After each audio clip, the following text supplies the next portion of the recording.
got an error. Yeah, I got an error day before yesterday. But yesterday you got, correct? Yeah. Yesterday I got recording. Yesterday actually I forgot to record. I was a bit. Okay. Uh, Anyhow, today I'm recording again. So today's topic is Okay. project management office, and this is a project management sheet. Write down. Let's write down the serial number, client name, project technology, project manager, project team members are 12. Project duration is 12 months. Let's say percentage of the project done is, let's say 50% is done, 50% is remaining. Project cost is, let's say, $1 lakh, something like this. 50% is received, 50% is paid. Remaining remarks as of now it's good. Pass or fail, it's going on. Okay, you can't say it's failed or passed. And second comes Wells Fargo. It's Mhm. also banking, and here comes loans application. And the third comes Walmart. It's a retail. Okay, let's say this is a sales portal. And the fourth comes Sears Holdings or Target, anything. Okay, retail store, retail. This is a customer portal, customer online shopping portal, let's say. Right. And the fifth says last one, okay, American Airlines or Indian Airlines. It's an airlines domain. And the sixth says uh, Mercedes. Okay, it's a automobile manufacturing. Okay, yeah. Okay, like this.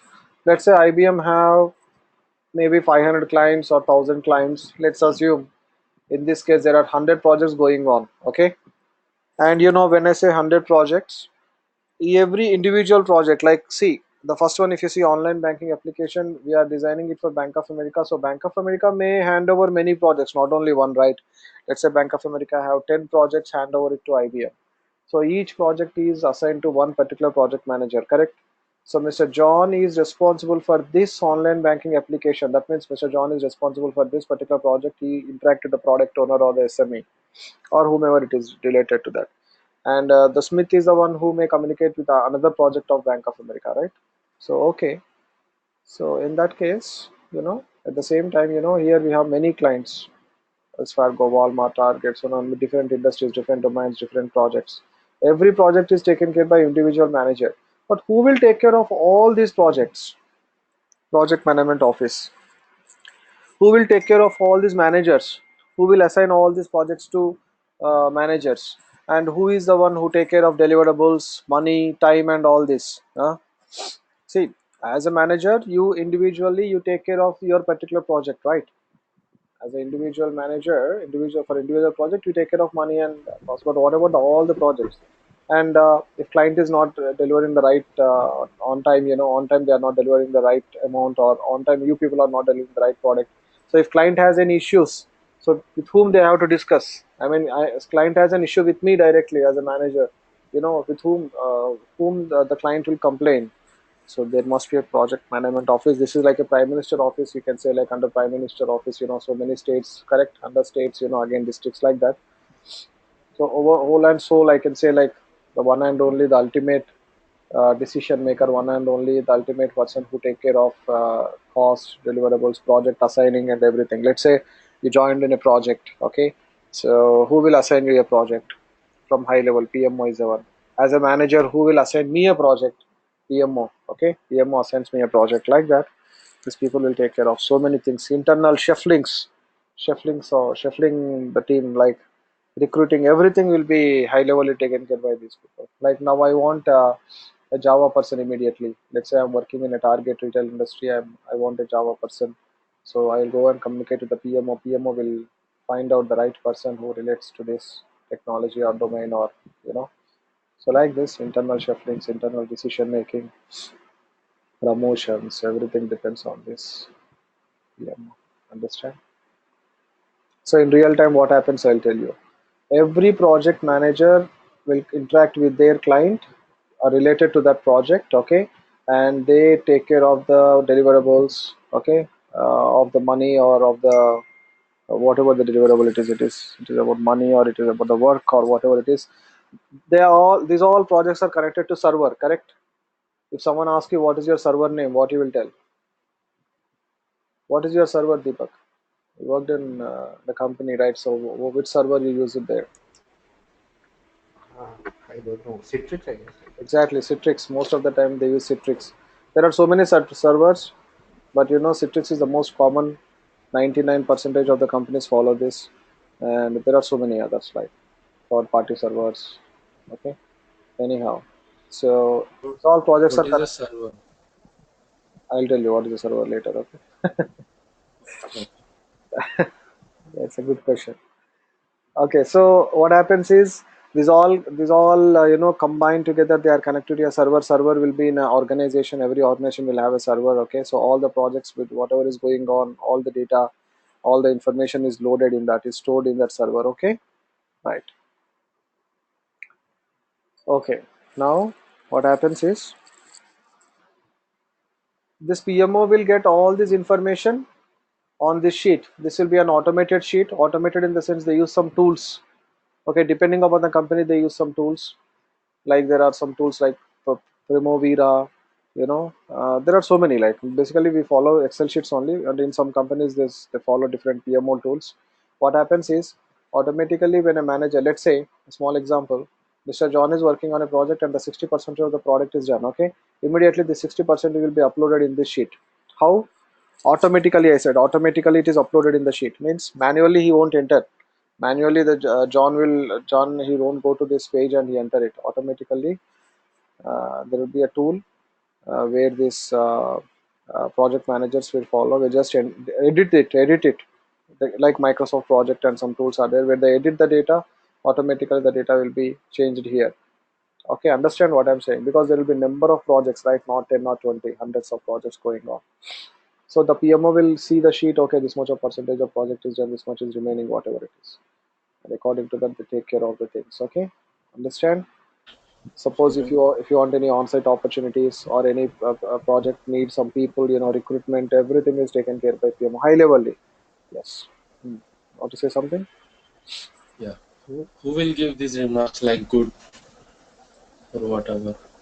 It PMO. automatically it will upload. That's what I'm saying. If according to the time, see we have 12 months, 6 months time is done. 50% working means good, right?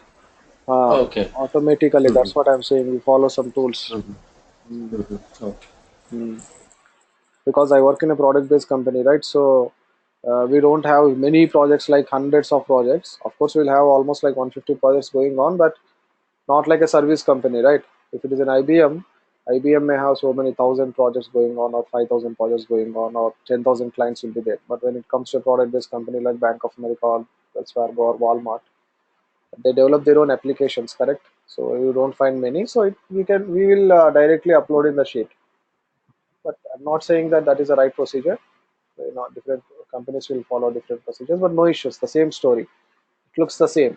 The sheet looks the same. Okay, this is the standard sheet, and sometimes they may add some more columns, like as I said, priority or date of release, project date of release. They will mention the dates and all this. Yeah, like pending, like got stuck up in the middle.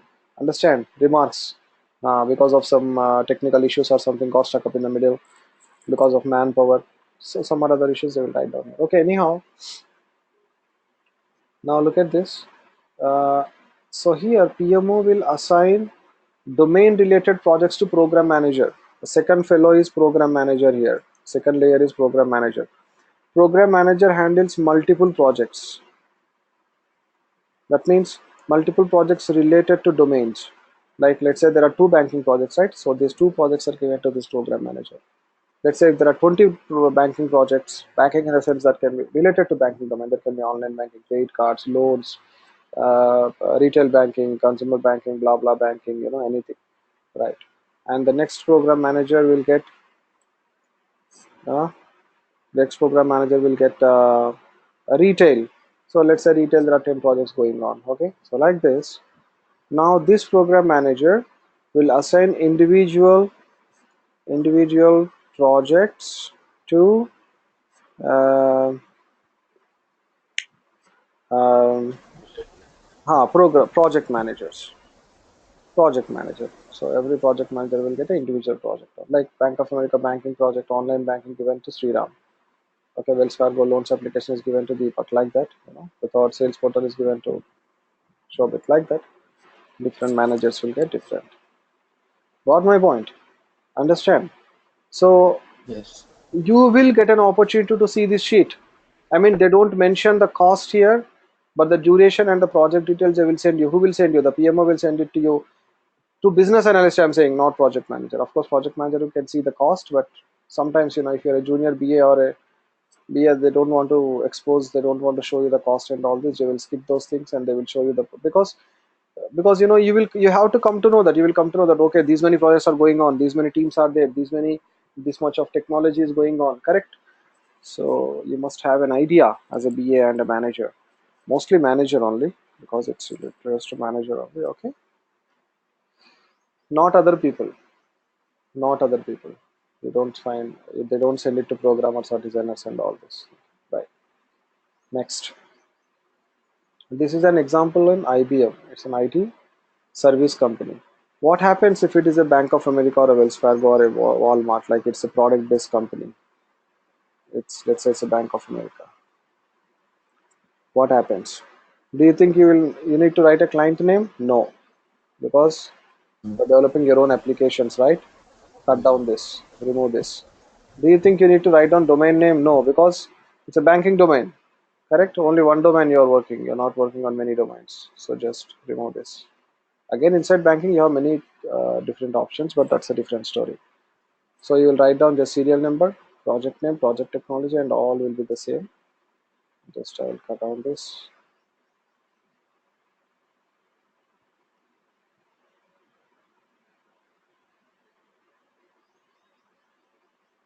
Now you see serial number one, project name, project technology, project manager, and blah blah blah. And here there won't be any program manager. Let's skip this program manager top, cut it down. Yeah, directly project manager. PMO assigns individual projects to project manager. That's it. Understand? This is how it goes. Are you following me? Okay. So project Sriram, I manager. have a doubt. Yes. Yes. See, as the second column, project technical Java or Oracle, Hmm. who will decide with which technology has to be done for this project? You tell me who will decide. I told you already. The, de- Huh? the developers, the developers will, who will design the That's project I will, mean. No, TSME, technical subject matter expert, is the one who Yeah. will decide. yeah, He will ask for the technology. Hmm.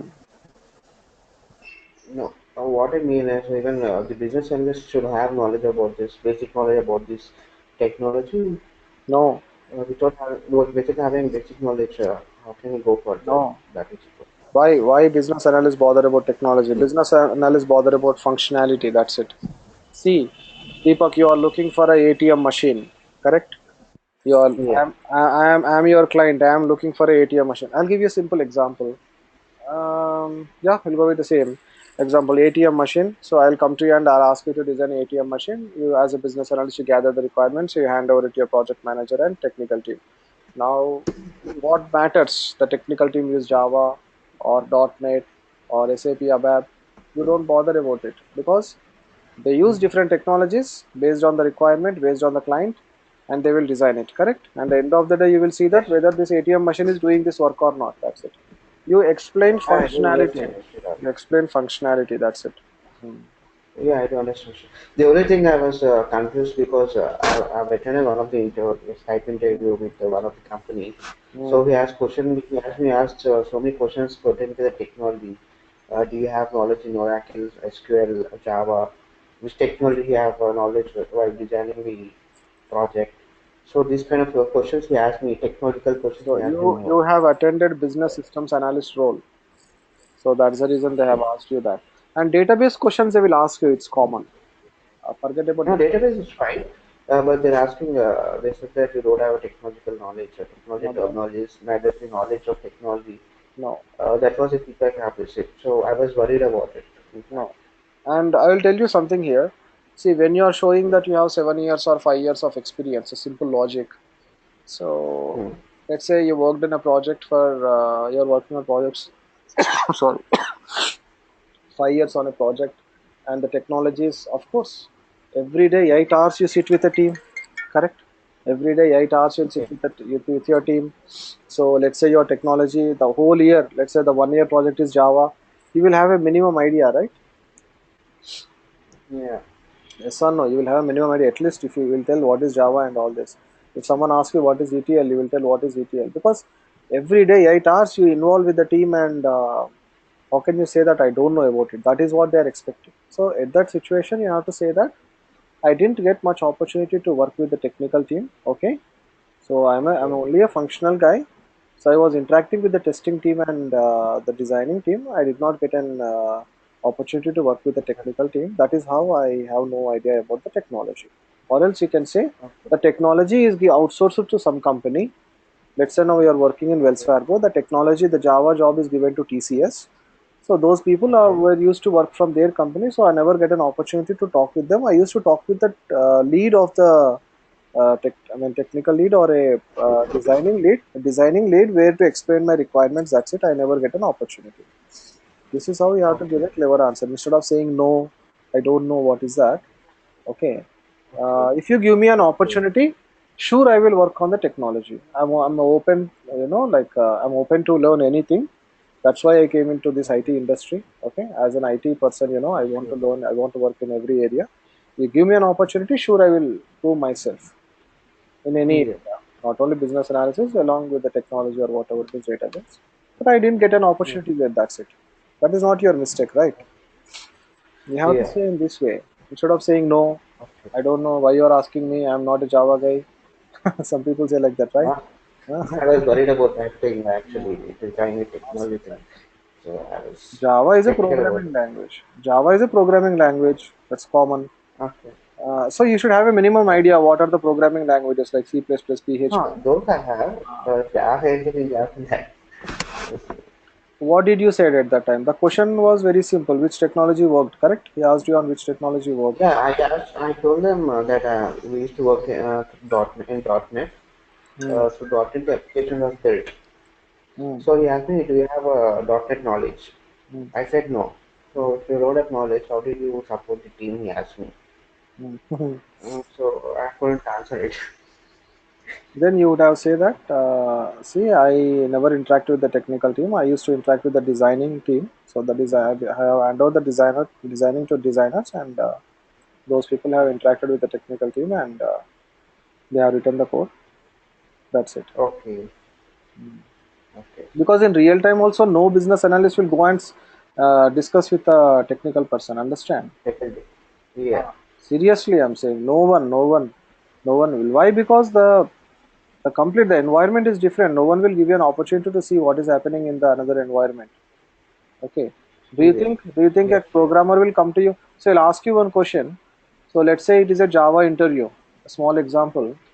Let's say you are a Java expert, and if I ask you, what do you know about project management? What do you know about business analysis? Huh? How do you draw use case diagrams, and how do you prepare BRD? If I ask you that, what will be your answer? Absolutely. You are equal to BA only, right? See, all people get together, they Mm. are working on a project. So Java person also must have a knowledge on BA in that case, correct? Yes, Shivam. Yes, Shivam. Yeah, you can argue in this way. So how come a Okay. programmer will know about a BA? So everyone will have their own responsibilities and roles. Responsibilities. Uh, so what their intention is, they want to see, like, how you are a genuine guy or not, or maybe sometimes they may want to find a person with all the knowledge, like a programmer on experience, on seniority, he may become a BA. So in such cases, as I told you, right, in earlier days, that means up to 2004 we don't have any business analyst concept. So Yes. Shivam. at that time, only seniors used to become BS. Seniors in the sense like experts in the subject, like Java experts, .NET experts, whomever they are, they used to become BA, Okay. because they are like they used them because they understand the complete project life cycle and all this. Then they are ready to communicate with the client, because they are communicating with the client, right? So Yes. the intention was in a different way at that time. In earlier days, like till 2005, I mean 2010 also, if you say BA, people used to say, oh, you're a BA, business analyst. Oh, that means you have 10 years of experience. People used to say like that. But later, Yeah. what happened? Slowly, the things have changed. Where I was, working with different companies like Yahoo and CS, we used to take freshers and we used to teach them. We used to give internal training and we used to place them as a fresher for BS. That is how nowadays the Okay. companies are taking freshers also, like a business analyst. But earlier it was not like that. Understand? Okay. Mm. Yeah. So people will ask so many things they will ask. Just they will throw some stones on you. So Yeah. if you keep on saying .NET, then suppose let's say you are a .NET expert and you never get a job in .NET, so you move to BA. So obviously you will give .NET answer. Then that fellow will ask you, how do you know all these answers? So that fellow will ask you, did you ever work on a .NET again? Or that interview Yeah. will become a .NET interview. So then that fellow will easily understand that, okay, you have learned some tools and that only you are expressing here. That's it. Never do that Okay. mistake. Okay. Okay, anyhow, it happens. Thank you so much. Yeah. Fine. So where we are? Yeah, that's it. So this is all about PMO, project name, project technology, project manager. So in IT, in product-based IT companies, the PMO works like this, and the PMO will assign the project to project manager. So this project manager will assign the work to, under his team. That's it. This is the structure. I'll show you.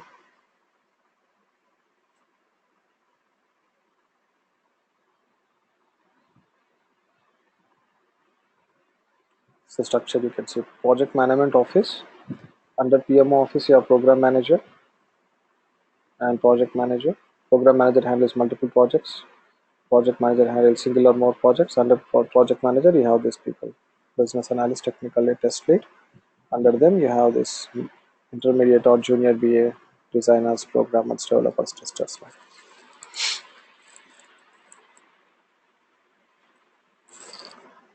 Okay. Any doubts here?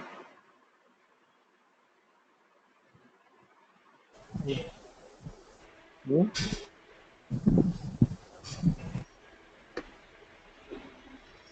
No, Sriram. Okay, cool. So next,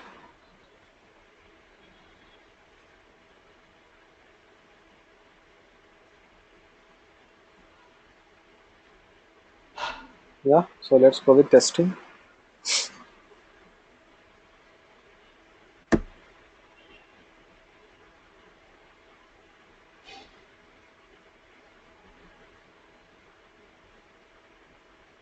In testing, the most important topic, of course, all topics are important.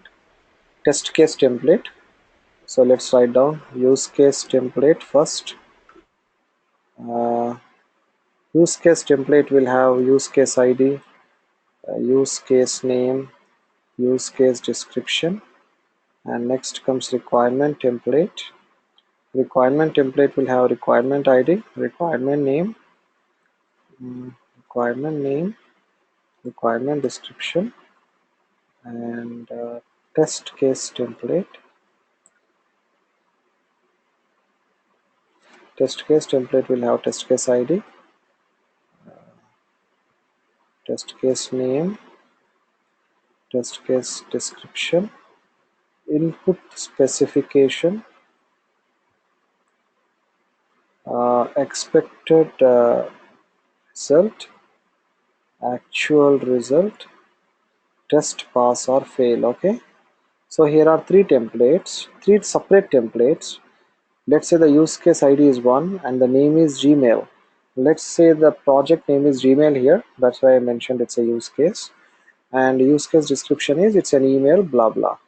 Use case document, right? Yes, you write down the use case document here, and write the use case description for Gmail, and draw wireframes, and draw flow charts, everything. Okay, for Gmail.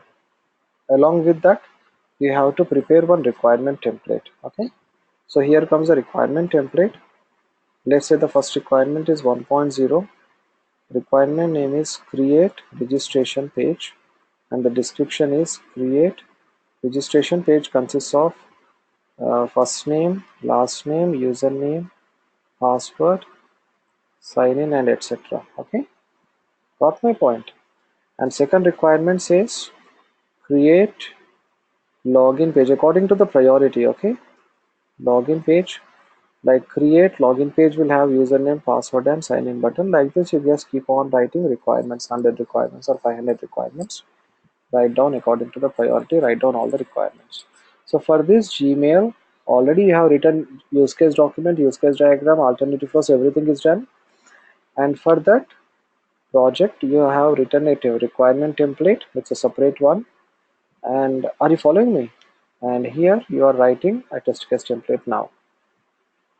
Okay.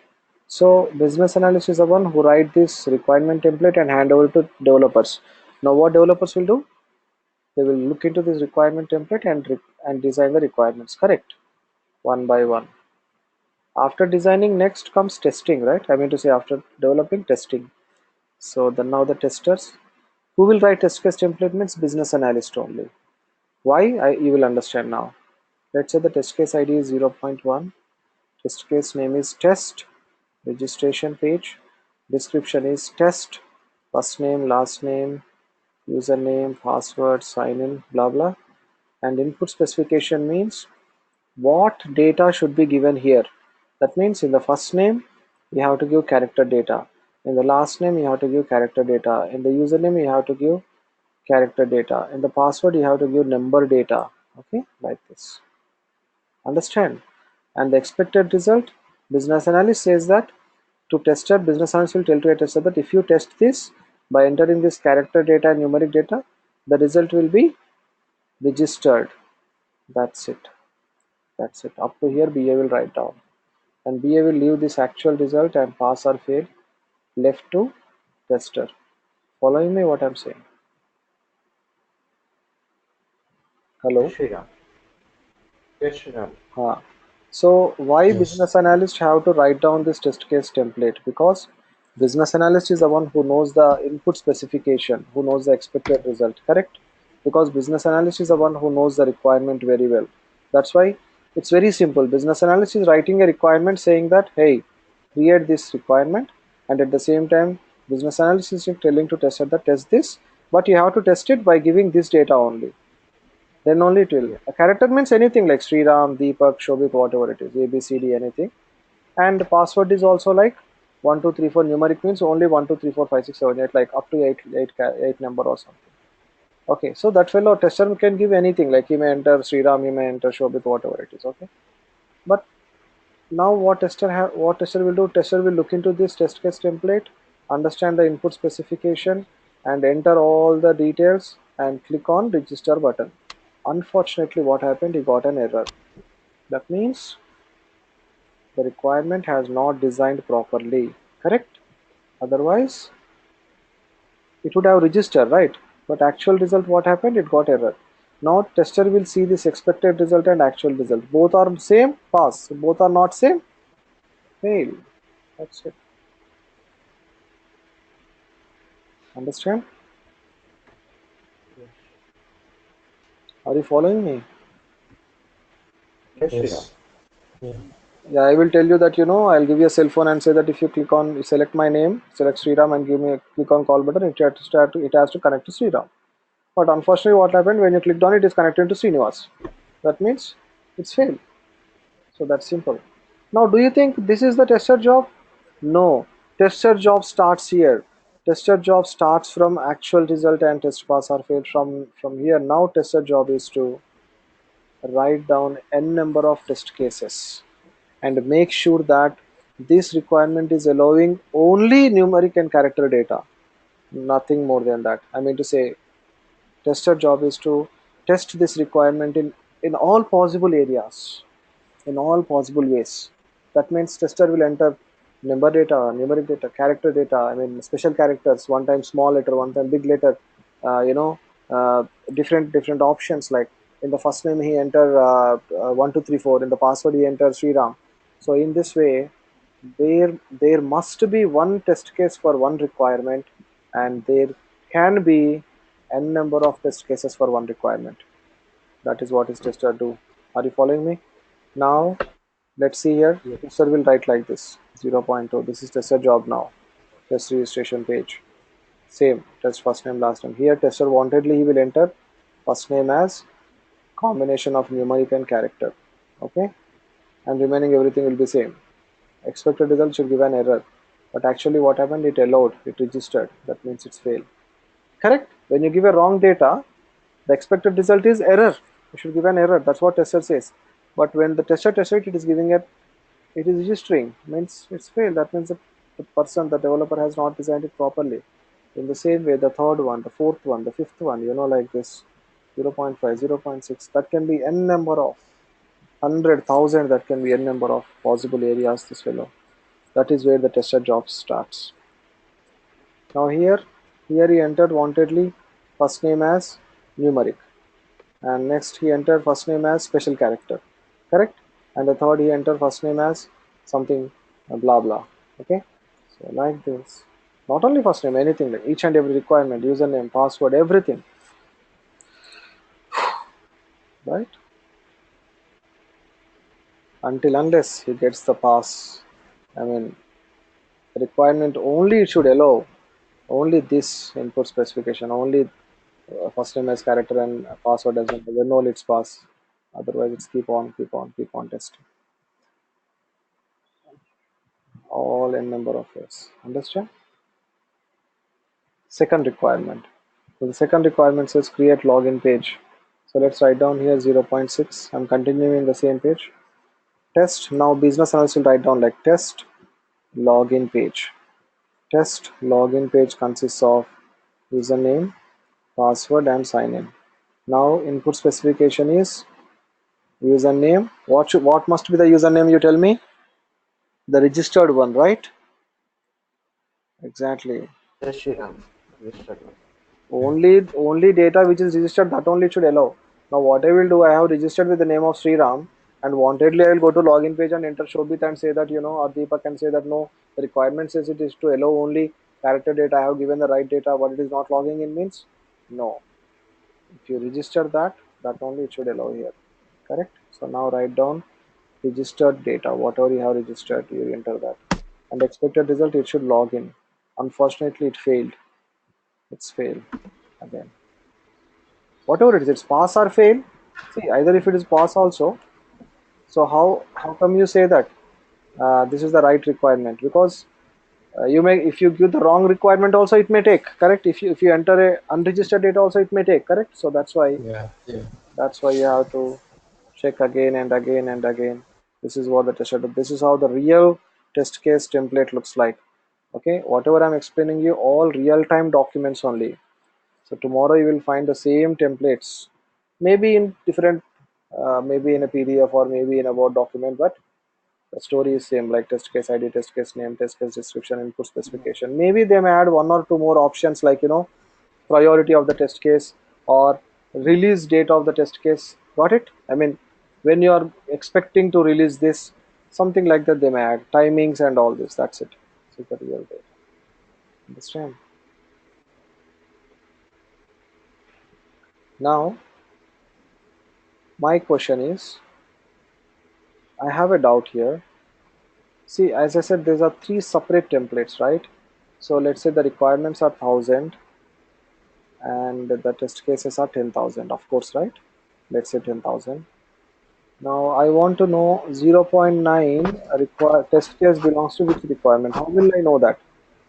See, these are separate templates, separate documents. So now tester want to see 0.9 requirement belongs to which, sorry, 0.9 test case belongs to which requirement. I'm not saying it is not possible, but in a easy way, how will you identify that? You understand what I'm saying? Yes. Because here there are only two requirements. I can say, okay, 1 to 5 are first requirement related, 6 to 9 is the second requirement related. But in 1,000 requirements and 10,000 test cases, how come?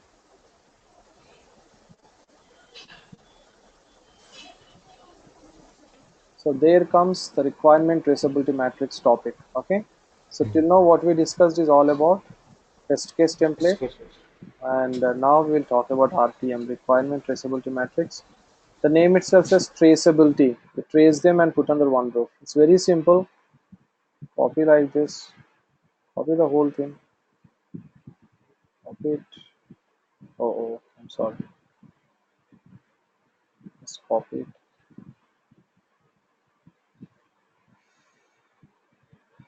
and paste it here.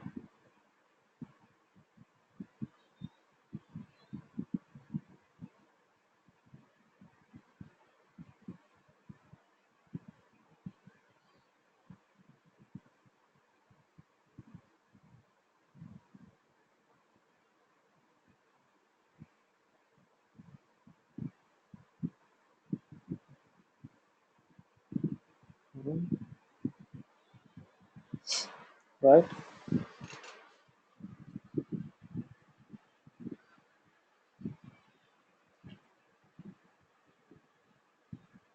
Okay. So now, what I'll do is I'll cut this and I'll put it here. Okay. Now you see. Simple. So for this Gmail, these two are the requirements, and for each requirement, these are the test cases. Right? What I did, I just traced them separately and put under one roof.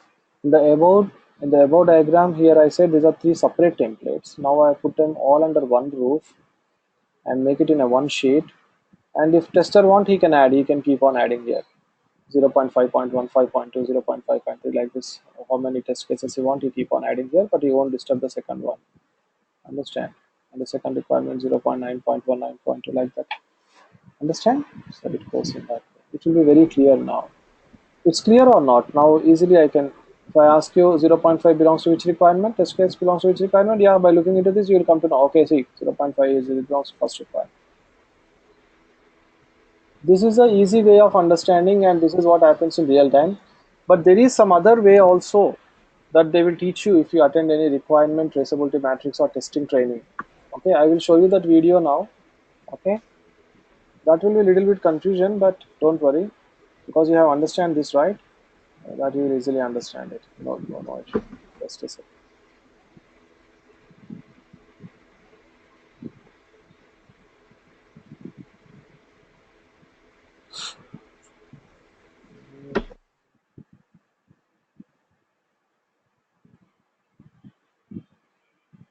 No, this is my video. Sorry, I'll I'll find out on YouTube.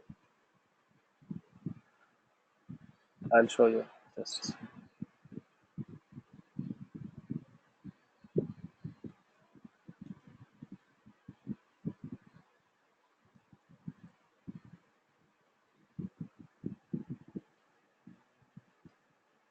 this one. Hello there. Today's video is requirements traceability, which requirement and also the detailed software. Now here is the example of the requirement traceability matrix, and here you can see that it's a table, and on the x-axis, that means horizontally, we have the requirements listed out over here. So each requirement is listed in one column in the table. So we have requirement 1, 2, 3, and so on. And then we have the test cases. Now test cases are on the y-axis or given vertically. So you can see we have test case 1, test case 2, test case 3, like that. So how this table shows the connection between requirements and test cases? Well, let us see requirement 1. And when we are looking at the column of requirement 1, we find that there is a mark placed against TC1. So this indicates that requirement 1 is tested by TC1. That means requirement 1 is tested by test case 1. And you can have different IDs for the requirement here. Just for example, I have given requirement 1, requirement 2, etc. But you can have something else as given in your software requirement specification or uh, user stories. It may be 1.1 or 1.0.1. Anything can be there as a requirement ID. Basically, each and every requirement will have a different and unique requirement ID. And same is true for the test cases also. Each test case in this example has a different ID. We have TC1, TC2, etc. And in your project, it can be different. It can be TC100, TC200, or anything like that. So back to the relationship. So here we can see requirement 1 is tested by TC1. Now let us take another example. Let us see the example of requirement 2. Now requirement 2 is tested by two test cases. There is a mark for both TC1 and TC2 and TC3. So that means requirement 2 is related to TC2 and TC3. It is even more test cases in the case of requirement 3. So we can see that it is TC1, TC13, TC14, and TC15. So like that, a relationship is indicated. Are you following this guy? Yes, Sriram, but I have doubt. Yes. See, how can we link up these requirements for the particular test case? Huh? Being a business analyst, how can we link up what he said is Huh? for test case 2, there's the requirement 2 is the appropriate thing, which is associated for test case 2. Huh? So how do we know, being me, how do I know that it is associated to the requirement 2 for test case 2? No, this is the requirement traceability matrix in general. I mean, this is how they teach, and this is how Okay. you have to do it in real time. Understand? Yeah. So how will you know means you don't do it. See, what you will do is you will write one test case for one requirement. That's it. Okay. Now the tester job is Mm, to add requirements to this test to this requirement or add test cases to this particular requirement okay. because these 2, 3, 4, and 5 are all written by testers, right? Uh, Test that can be 100, that can be 200. What is that? What's going on? Getting some lot of background noise. Okay. from me.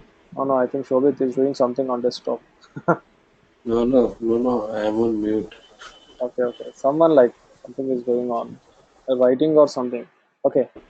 Anyhow, actually the thing is, this GoToMeeting takes even a small minute. Even if you tap your feet or if you do like this, that also it gives a vibration in my ears. Okay, so just try to be on mute and be silent. Okay. Uh, yeah. So as a business analyst, we will write only one test case because we know that, correct? The remainings are written by tester only. But in this sheet, what this fellow is saying, once it is everything is written, I mean, once all the test cases are written and everything is finished, this is how that sheet looks like. Correct. So for this requirement one, we have one test case. X means one test case. For requirement 2, we have these two test cases. They are TC2 and TC3. For requirement 3, we have four test cases. What are those? Test case 1, test case 13, test case 14, and test case 15, like this. Hmm. So this is known as requirement traceability. It's a y and x and y axis. Are you following me what I'm saying? Now if you give this sheet to someone, that fellow will understand that okay, for this requirement Each one, requirement and each this is the test case. But what is TC1? Again, you have to go back to the sheet and see what is TC1. Understand? Got it? Deepak is offline now. You understand, right, Shobit? What I'm saying? Yes. Yeah. Yes.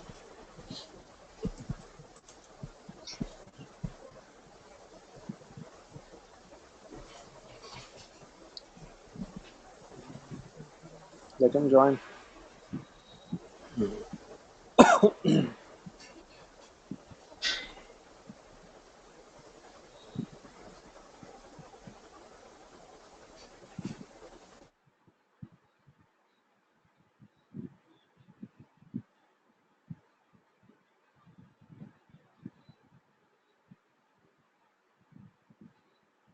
Share. Yeah. I'm just asking which language is spoken in Hyderabad? Telugu. Telugu. Telugu, Okay. yeah. So you know Telugu? Yeah, I know Telugu. I am a Telugu guy. Okay. Okay. I am from Hyderabad. So in Hyderabad, mostly Hmm. they speak Hindi and Telugu. Uh, Hindi? I don't think so. yeah, it's Because actually one of my. it's a Urdu actually. It's not Hindi. It's a mixture of Hmm. Hmm. because the Nizams has ruled this Hyderabad. So Hmm. so most of the people this I mean you will see the Urdu influence, not the Hindi. Hindi is a Yeah, language yeah, yeah. which this Vajpayee and this Narendra Modi they speak Hindi. Hmm. Not Hmm. Narendra Modi but Vajpayee. Those people speak the pure Hindi, where you Yeah. will find that Hindi in Varanasi and all. So mix up with Sanskrit and all that. But this Hindi is completely different. So Hyderabad is a nice place. Yeah, it's a good place. It has a lot of IT companies, governments. I mean to say, like a lot of places to see. Uh, Okay. it is good at temperature. Charminar. Charminar, so many are there. Not only Charminar, we have Falaknuma Palace. Uh, So has monsoon arrived there? Monsoon will be normal. I mean to say, not very hot, not very cold. Okay. Will be in the middle. Like Hmm. anyone can survive easily. In Delhi now it's quite hot here. Delhi, it's not like Delhi. Delhi, it will be so too Hmm. cold and too hot. It's not like. Few days back there was 43, 44 degrees centigrades. Yes, yes. Even my Yeah. brother used to work in Delhi. He works in BHEL. He used to work in BHEL. Yeah, yeah, you Now he told me. moved to Hyderabad now, cousin. Okay. Uh, Mhm. so he used to tell it's very cold. Mhm. Right. So Deepak is back. Uh, Yeah. Deepak, you understand what I'm saying? Yes, yes, Sriram, I got it. Huh?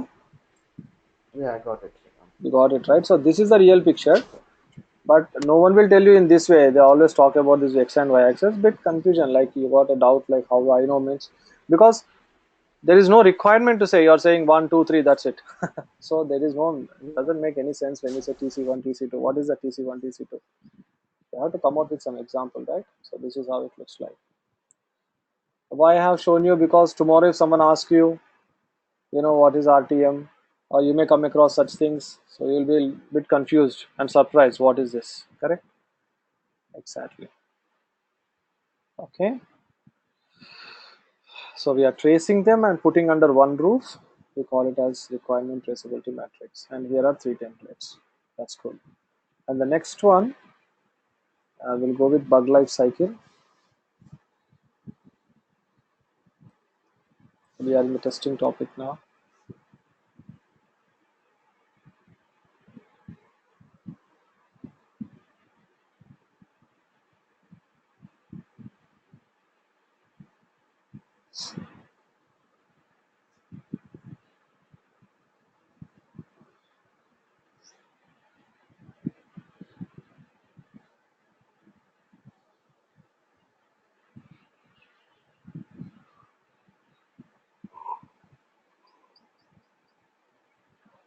Yeah. So this presentation is for testers, not for BA. Okay. You just, whenever you have some time, you just go through this. But we'll discuss some points from this document. Just a second. No, even UAT testing is done by business Yes, analyst. yes. What do you mean by UAT? It is end User of the day. acceptance testing, right? End of the day, you just explain the finished project to client. That is a user acceptance testing. Okay. Physically, how you explain it, like take an example of a cell phone, like how you explain a cell phone if to someone, or how you explain a finished project to client is a UAT. That means basically what happens is once the project is done and once it is before releasing it to client, business analyst will invite the client to IT company because the Okay. project is still in our server, right? So if any changes are needed, we can do changes. So this business analyst will invite the client and show and explain the finished project. Hey boss, see, this is your project, this is how it looks like. Now client will look into that. If they like it, they accept it. Otherwise, any changes are needed. Yes, it depends on the client, it depends on you. If client is ready to give more money, more time, Of course, we are happy to do that, correct? And we go back and Yeah. edit the document, edit the BRD, okay, and we edit the requirements, and technical team will change the code and blah blah. So it extends again 3 months or 6 months. After that, again we will show it to client. If client accepts it, then we release it to client. Once you release it to client location, once client started working on it. So how come a client know, how will a client know how to work on it? So as a business analyst, you have to act like a user manual, user guide. Okay. So that is UAT. UAT is divided into two parts: alpha and beta testing. We'll see that after Okay. this end of the day. I mean, after all this. So here we have a couple of Okay. automation testing tools. Just if someone may ask you, right, what tools you use in your company. If you say like yes, we are using automation, Mercury tools, IBM tools, open source tools, in-house tools. Uh, Mercury tools most popularly use QTP, Quality Test Professional, Windrunner, Quality Center, Selenium nowadays. If you see, so these all are a couple of automation tools. Okay, right. And we are blessed with Google. If you want to know more and more about automation tools, just type in Google automation testing tools. You will get a list of tools. Just remember some names. It's easy. Always, if you find something new, don't get panicked. Just search in Google. That's it. Next. So here comes the bug life cycle. We'll do this and we'll stop.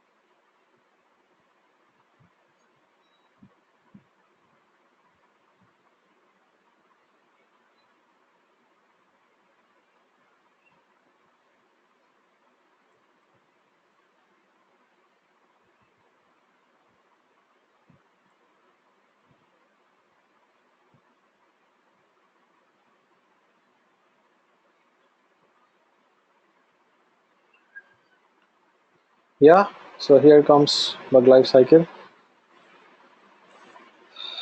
Let's say the first one, new.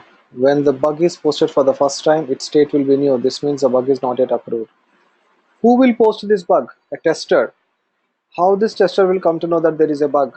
Expected result and actual result both are not same. That means that's a bug. That's an error. Correct? Yes or no? How come a Yes. tester will know that it is not working according to the condition? Means the expected and actual result. Just now we have seen the test case. That means by looking into the test case template, tester will identify that there is a mistake or not. Yes. So when you say there is a bug, so directly or indirectly you are blaming the technical person, right? So that should not Yeah. happen actually. With half knowledge you should not do that. So what happens is, let's say this open. After a tester has posted a bug, the lead of the tester approves that the bug is genuine and he changes the status open. Correct. Whether maybe there may be a lead or the same guy will cross check once again and make sure that yes, here is a bug or not. Okay. Then assign. Once the lead changes the state as open, he assigns the bug to correspondent developer or developer team. The state of the bug now is changed to assign. Okay, right? So now this tester assigns the bug to developer, programmer. Okay. Once the developer fixes the bug, let's say now developer got the bug, developer has cross-checked the code and fixed it. He assumed that he fixed it. Okay. Technical person assumed that they fixed it. And what they will do? They will assign it to testing team for the next round of testing. Okay, correct. So now what testers will do? Tester will test it once again. So let's say this, once the developer fixes the bug, he has to assign the bug to the testing team for the next round of testing. Before he releases the software with bug fixed, he changes the state of the bug to test. It specifies that the bug has been fixed and is released to testing team. Right. Okay. Cool. And here comes three alternatives. So we'll put them aside. Fifth, sixth, and seventh we'll put it aside. Okay. So let's continue from the fourth one. After the fourth step, once it is fixed, it is verified. Once the bug is fixed and the status is changed to test, the tester tests the bug. If the bug is not present in the software, he approves that the bug is fixed and changes the status to verified. Okay? Yeah, verified. Okay? Right. And then reopen. If the bug still exists even after the bug is fixed by the developer, the tester changes the status to reopen. The bug traverses the lifecycle once again, or else closed. Once the bug is fixed, the tester tests it. Okay, and it is fixed. Closed. So what are these three alternatives? Let's see. Are you following me? What I'm saying? So Yes. once a programmer has, sorry, once the tester hand over the bug to programmer, so the programmer simply says deferred. Deferred means postponed. Let's see, the bug changed to deferred state means the bug is expected to be fixed in next releases. The reasons for changing the bug to this state has many factors. Some of them are priority of the bug may be low, lack of time for the release, or the bug may not have major effect on the software. Okay, and rejected. If the developer feels that the bug is not genuine, he rejects the bug, then the state of the bug is changed to rejected. Okay, and duplicate. If the bug is repeated twice or the two bugs mention the same concept of the bug, then one bug status is changed to duplicate. So like this, we have three alternatives: postponed, or duplicate, or rejected. Okay, so this is how the life cycle goes. So as a business analyst, why you must know all this? Because you will closely work with your testers. Actually, you will involve in the testing, not in the programming part, but testing part. Okay, because it's a functional area, right? So you must understand this language. Okay, that's it. And we have different types of testings and UAT that we'll see in the next class. And let's see what topics are pending. Just a second.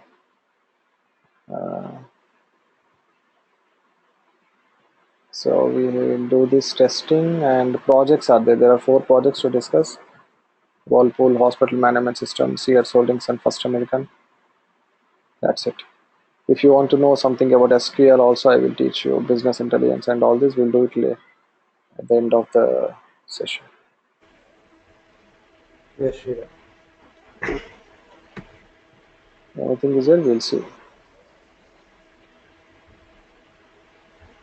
Fourth point. Okay?